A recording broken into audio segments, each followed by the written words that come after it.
नुकतेच एसटी महामंडळानं मार्ग तपासणी मोहीम राबवली। यात अनेकांकडे बनावट आधार कार्ड आढळून आले।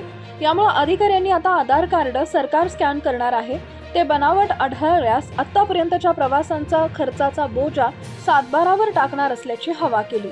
याचा परिणाम असा झाला की बनावट आधार कार्डच्या आधारे प्रवास करणाऱ्या ज्येष्ठांसह अमृत ज्येष्ठांची संख्या मोठ्या प्रमाणात घटली। एसटी महामंडळानं 15 ते 18 जुलै दरम्यान मार्ग तपासणी मोहीम राबवली।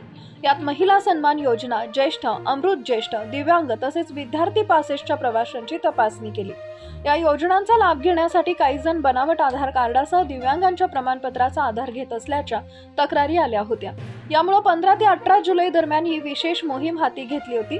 तपासणीत पहिल्याच दिवशी अनेकांनी बनावट आधार कार्डच्या आधारे ज्येष्ठ आणि अमृत ज्येष्ठ योजनेचा तसेच बनावट प्रमाणपत्राच्या आधारे दिव्यांग योजनेचा लाभ घेत असल्याचं आढळून आले।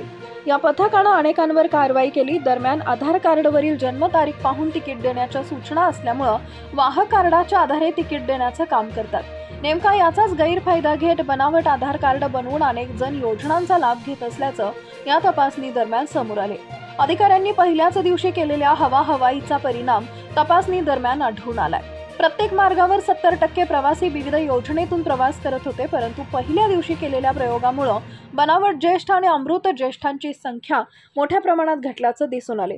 तर अनेकांना प्रवासासाठी बनवलेल्या आधार कार्डाचं आता करायचं काय असा प्रश्न सतावत आहे।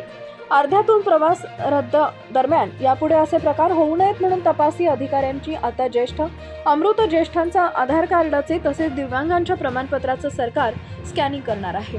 ते बनावट आढळल्यास योजना सुरू झाल्यापासून ते आतापर्यंतच्या प्रवासाच्या तिकिटाचा बोजा सातबारावर टाकणार असल्याचं सांगितले। हे ऐकून बनावट आधार कार्ड वाल्यांचे धाबे दणाणले। अनेकांनी अर्ध्यावरच प्रवास थांबवला तर अनेकांनी दुसऱ्या दिवशीपासून प्रवास करणंच टाळलं।